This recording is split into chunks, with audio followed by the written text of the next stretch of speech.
Bueno, en el capítulo de relaciones fiduciarias encontramos este mapa conceptual que nos va a permitir entender todo lo relacionado con el tema de las relaciones fiduciarias, conocer las responsabilidades que tienen los gestores de patrimonios y cuáles son las principales obligaciones de ellos. Básicamente, entonces, para comprender mejor el mapa debemos establecer que alrededor de las relaciones fiduciarias pues debemos definir qué es una relación fiduciaria y debemos tener puntualmente 5 consideraciones. La primera es qué responsabilidades fiduciarias se generan cuando existe una relación de este tipo. La segunda es qué regulación de los servicios financieros debo de considerar en una relación fiduciaria. La tercera es cómo funciona el tema del asesoramiento de los clientes, una parte muy importante que afecta a nivel mundial el blanqueo del dinero y las operaciones con información privilegiada o abuso de mercado, que es lo que de cierta manera se tipifica como un delito. Entonces, iniciemos por definir qué es una relación fiduciaria. Entonces, una relación fiduciaria es aquella en la que una persona cliente deposita especial fe, confianza y dependencia en otra a la que se denominará asesor, estando influenciado por este, o sea, el cliente influenciado por el asesor,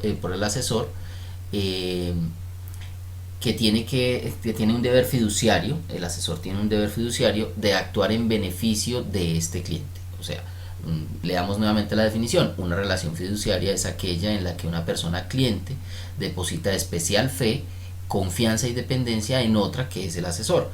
estando influenciado por este último, que tiene el deber fiduciario de actuar en beneficio de la primera persona. Esto se resume en que el asesor siempre trabajará en beneficio y por encima de todo en beneficio de los intereses de su cliente. Básicamente esa es la definición de una relación fiduciaria. En este tipo de relaciones podemos mostrar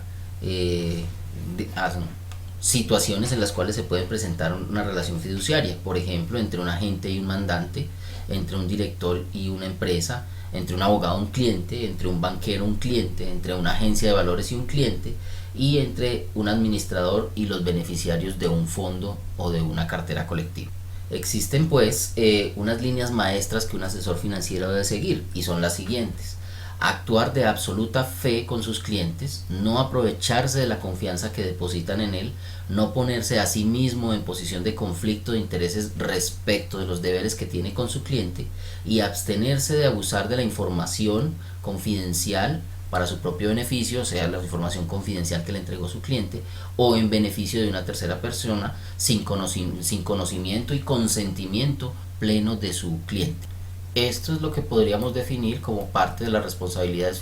fiduciarias de un asesor, y que hace, dentro de los cuales son el punto a considerar en la parte de las responsabilidades fiduciarias del asesor, que las encontramos acá.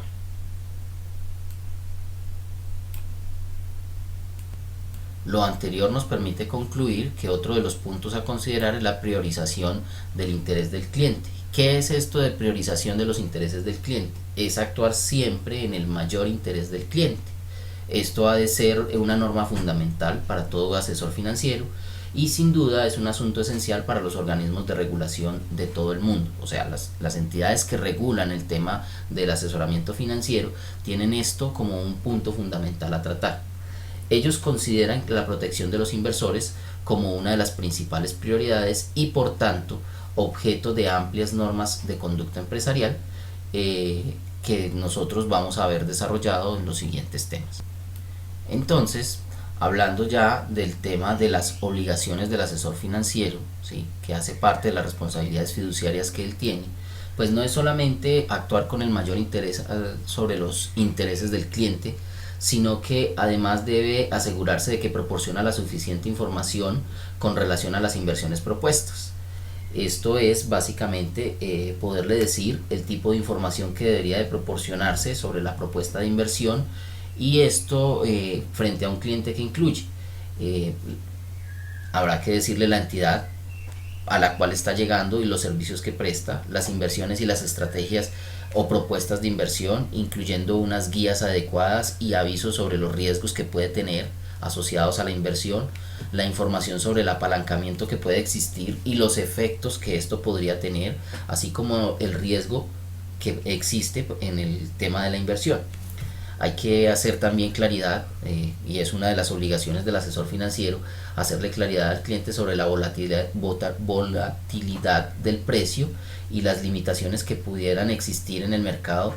para una inversión. También es importante que cuando el cliente lo que esté haciendo es contratar derivados, entonces en el tema de derivados hablamos de los forward, por ejemplo, hay que hacerle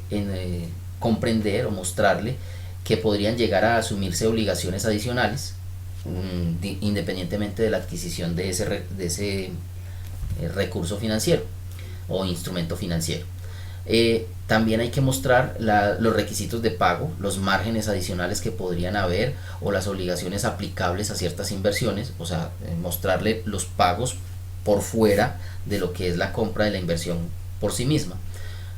Las vías que se podrían utilizar para la ejecución de la inversión y los costos y cargos que pueden existir o que están asociados a esa inversión. También en el tema de las obligaciones de un asesor financiero, sea como persona o sea como una firma de asesor, es importante que también se le haga claridad al cliente sobre el método y frecuencia de las valoraciones que se hagan sobre las inversiones, la información detallada sobre la delegación o en cabeza de quién queda una cartera de inversión, por ejemplo, qué tipos de inversión podrían incluirse en esa cartera y los objetivos de esa gestión de esa cartera. ¿Qué debemos entender en las responsabilidades fiduciarias como un conflicto de intereses? Este conflicto de intereses debemos entenderlo como la situación que se da cuando alguien en una posición fiduciaria, o sea, el asesor, tiene intereses personales o profesionales que compiten con su deber de actuar bajo la premisa de un rendimiento máximo del cliente o de sobreponer los intereses del cliente a sus intereses. Es importante aclarar que los conflictos de intereses también surgen cuando una empresa negocia en nombre de un cliente. La empresa puede tener que emitir una orden de adquisición de un valor y podría suceder que existieran órdenes de otros clientes para el mismo valor. Entonces ahí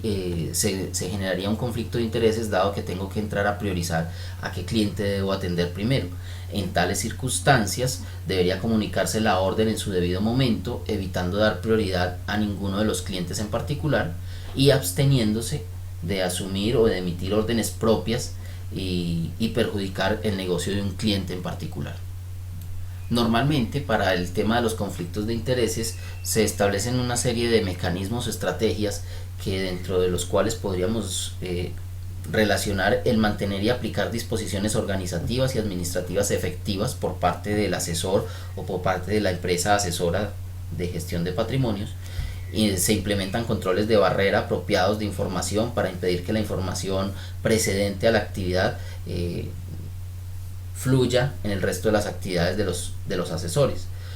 Cuando no sea posible gestionar la eliminación de un conflicto determinado, la entidad o el asesor debe asegurarse de que se informa sobre la naturaleza general o específica de dicho conflicto. Se debe preparar para mantener e implementar una política efectiva de resolución de conflictos, es decir, se debe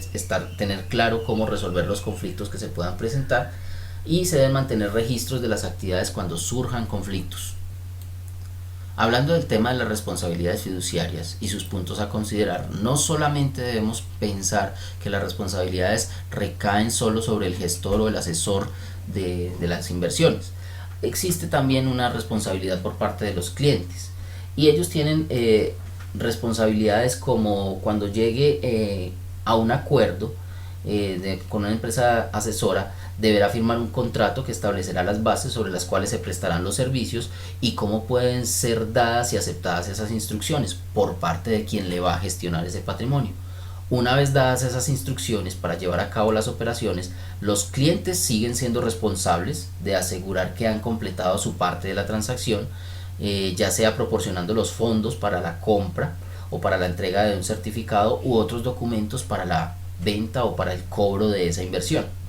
Si un cliente no cumple con sus obligaciones, entonces el acuerdo especificará cuándo se puede recurrir a los activos mantenidos en nombre del cliente. O sea,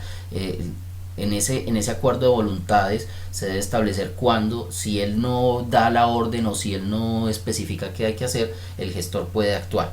Si no hubiere eso, entonces se podría llegar a términos de estrados judiciales.